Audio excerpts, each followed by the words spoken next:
God and men are the two secrets I've given you today. God and men, not just products and services. Respect whoever taught you what they taught you, but ask the person whether he's rich first. God and men are the greatest secrets I know to wealth. God and men give value to products and services, give value to businesses and estates, whatever it is. God and men are the secrets. If I was solving all my discussion as a mathematical problem, at the end of all of that, I will remove all the variables, and the only two that will be left is God and men. The heaven of heavens belong to the Lord, but the earth has he given to the children of men.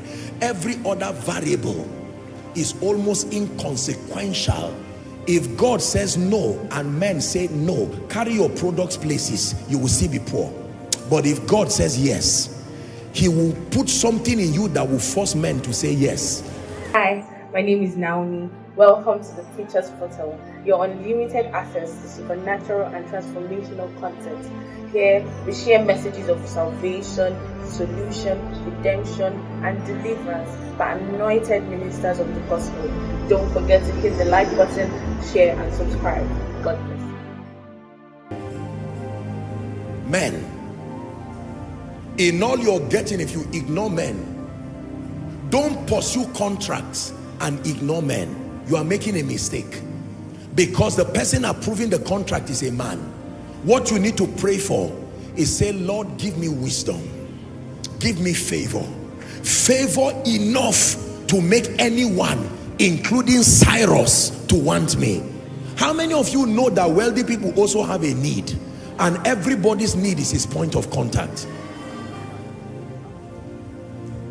The rate at which we chase people for money, God never have told you. Wealth is not something you pursue. You attract it by who you are becoming. The excellency of the wisdom of God at work in your life. If I prosper today, it's not because I'm a preacher. No, if I prosper today, it's because I have received by mercy wisdom and favor that is applicable to enough men, and those men can gravitate towards me, and in honor to that wisdom, whether sold or dispensed freely, they will honor it. And if those men are sufficient enough, I will not beg for bread.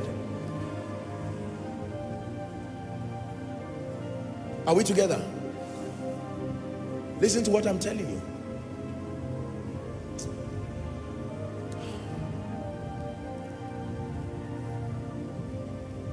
God and men are the two secrets I've given you today. God and men, not just products and services. Respect whoever taught you what they taught you, but ask the person whether he's rich first. God and men are the greatest secrets I know to wealth. God and men give value to products and services, give value to businesses and estates, whatever it is. God and men are the secrets. If I was solving all my discussion as a mathematical problem, at the end of all of that, I will remove all the variables, and the only two that will be left is God and men. The heaven of heavens belong to the Lord, but the earth has he given to the children of men. Every other variable is almost inconsequential. If God says no and men say no, carry your products places, you will still be poor. But if God says yes, he will put something in you that will force men to say yes. The greatest secret I know, the greatest secret to wealth, are strategic relationships. But it does not come by chasing people. We used to call it those days friend for food. People who just look for a rich person and inconvenience them. It doesn't work that way. You attract strategic people by displaying the excellency of the wisdom of God. Are we together? And that includes those, you know, we say it a lot in church that the wealth of the wicked is laid for the righteous.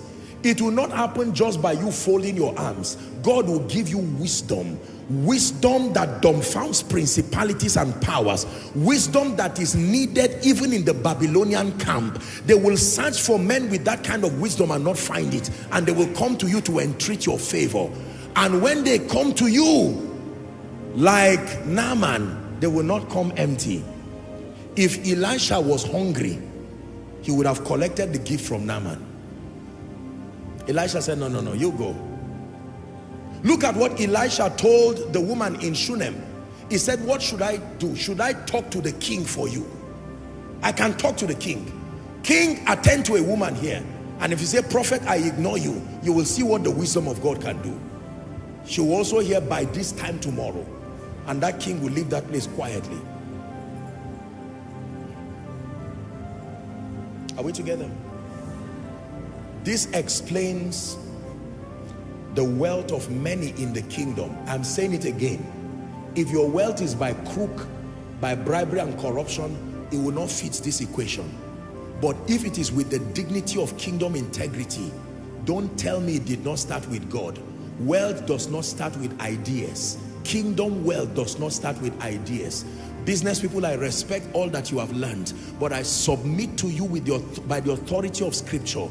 Wealth does not even start with business. It does not start with investments. Wealth starts with your relationship with God. From that relationship comes the wisdom and the favor. It can translate to quality investments. The investment will come as an advice from a man. Whatever you are doing, it is still men. You just carry this equation and go and work wonders with it. God and men. God and men. They will give value to ideas. God and men will give value to estates. God and men.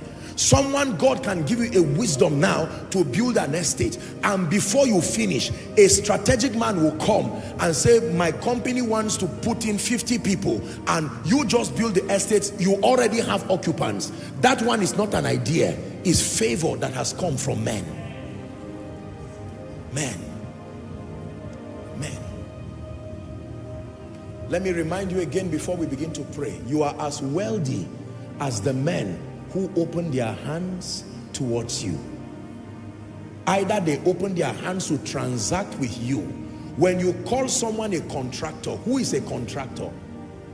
A contractor is not just one who builds roads or supplies. A contractor is one who needs favor with men first. Your tractor will remain there until men give you access. Am I right on that?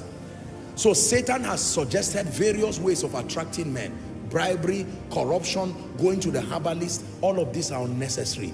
God's superior ways to stay with him, and he will grant you wisdom. The wisdom would direct you on what to do. The wisdom would direct you on how to relate with those men well. I've taught you relationships. You can be in the place of prayer with God, and God can tell you, buy a pack of wine, go and greet this man. That is the wisdom for your next level. It may not be applicable to everybody, but it came in the place of prayer. Just when you are going to greet the man, that's when your destiny helper just came to see the man too. And they'll say, aha, this is the man that I told you. This man can build. And the man will look at you and say, I don't know what is. Can you take a contract of 10 billion? Will you be able to do it? Take 5 billion to mobilize you first. And someone will see you and say, no, this guy must have gone somewhere. The person is right. You went somewhere, truly.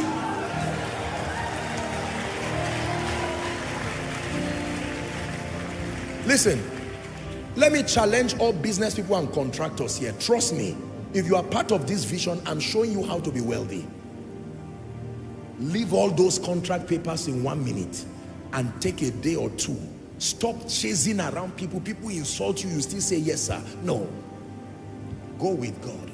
Place something upon my head, oh God. Place something upon my business. Place something upon my construction company. Bring honor to my becoming. Let me not become as a slave and owe everybody thank you. Someone sees you tomorrow, even in your height, he still wants to kick you like a football and says, I made you. Oh. Abraham said, let it not be that anyone will say, I made Abraham rich. All blessings come from God, but through men. Don't allow any man tell you he's the one who made you. That's absolute nonsense. But that is the consequence of making men become God. Men are in the success equation, but it starts with God. The formula is in the beginning, God. Is someone ready to pray in the spirit? Go ahead and pray in the spirit for 1 minute. Before I speak, I release this prophetic